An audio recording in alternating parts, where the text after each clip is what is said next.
Well, General Burkhead, thank you for chairing this. Colonel Collins for organizing this wonderful event. All of the distinguished visitors, thank you for being here, and to the class. Also, I want to congratulate my fellow awardees, honorees for their many, many long contributions to our nation and to our military.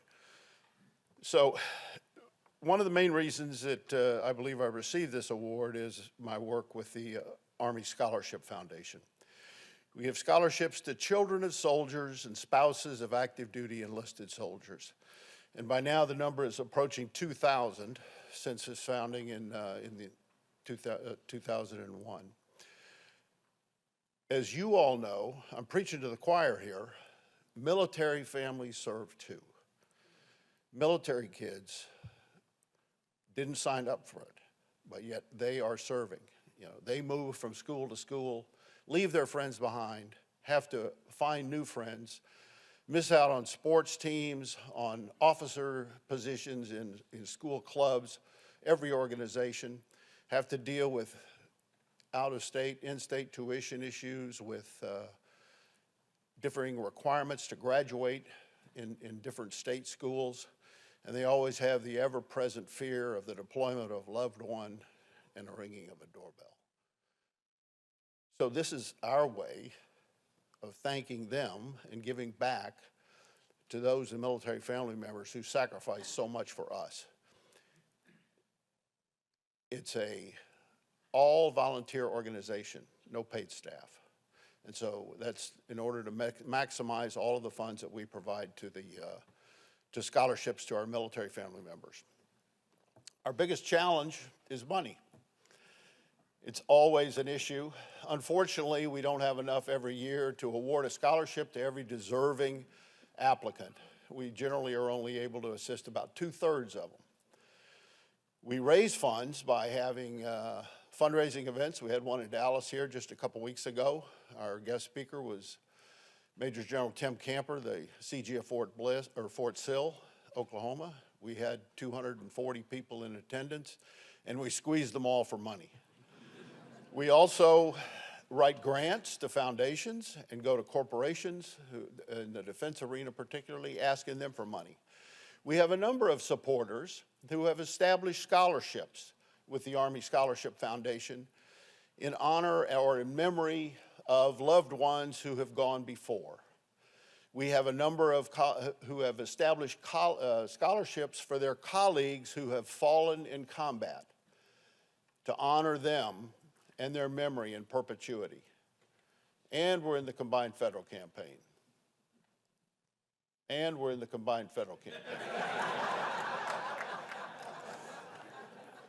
I have a number of guests here I want to recognize and thank.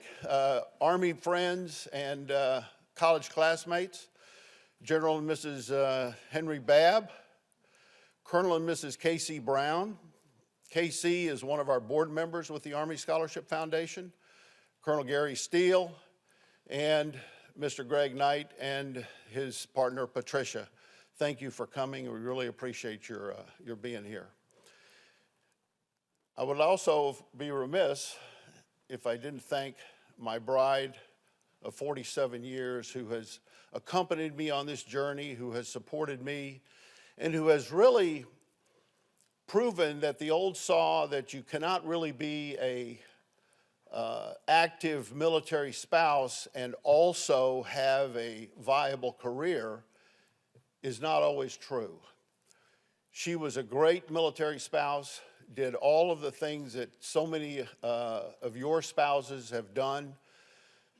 She raised 3 kids, orchestrated 20 moves, spent hours and hours volunteering in the thrift shop, running family support groups, Army family team building, on and on. German-American Women's Club president, so many leadership positions, and did it all with aplomb.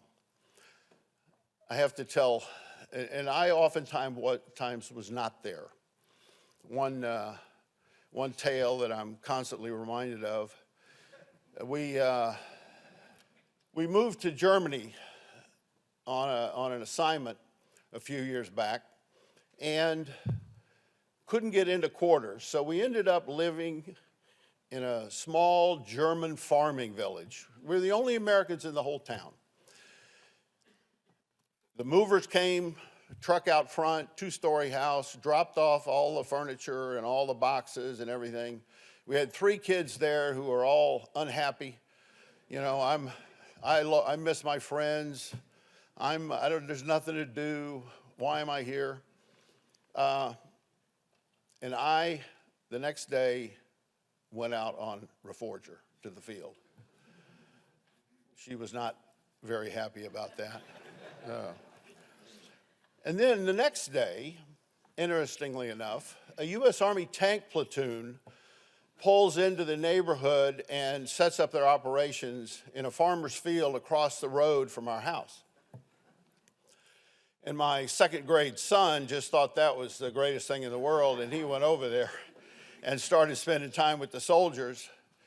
The next thing my wife knows, and these guys have been in the field for weeks, the next thing my wife knows is that he is parading them into the house to take showers in the bathroom. So when I got home, I was sort of in the doghouse, and she continues to remind me of that.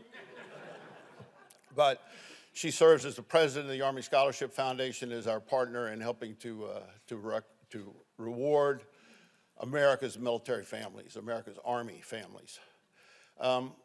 Last thing is that I would give a charge to the members of the class. When we were here, they said, take this time to reacquaint yourselves with your families. Spend time with your families, and I charge you to do that. But there's another charge, and that is you're still at the outset of this course. Get to know your classmates.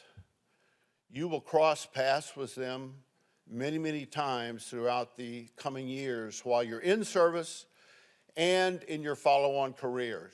You never know when you're going to run into somebody. And I'll tell one final anecdote. I went on my second deployment to the Middle East, and the unit that I was commanding, interestingly, was co-located with an Air Force unit. The unit commanders, my predecessor and the Air Force brigadier, did not get along. And they were constantly squabbling and fighting over every issue in the world. It was so bad that the Air Force commander refused to come to our change of command ceremony. So a couple days later, I had to make an appointment to go in there and see him, and had a little trepidation before I went in. I was a little worried about him getting all over me about all these inter-service issues and the things that we weren't doing right. And I'm sitting in the outer office waiting for him. In walks an Air Force colonel, a War College classmate. We hadn't seen each other for years, had no idea that either one of us were there. And we really hit it off again, and he paved the way for me in my relationship with that general officer for the Air Force. So heed my advice if you can, and get to know all your classmates. You'll be much better for it. So I want to thank all of you. I want to thank the leadership of the foundation for honoring us, particularly thank our guests, and especially my wife, Rose, for all that she's contributed over the years with regard to her career and her helping of our Army families.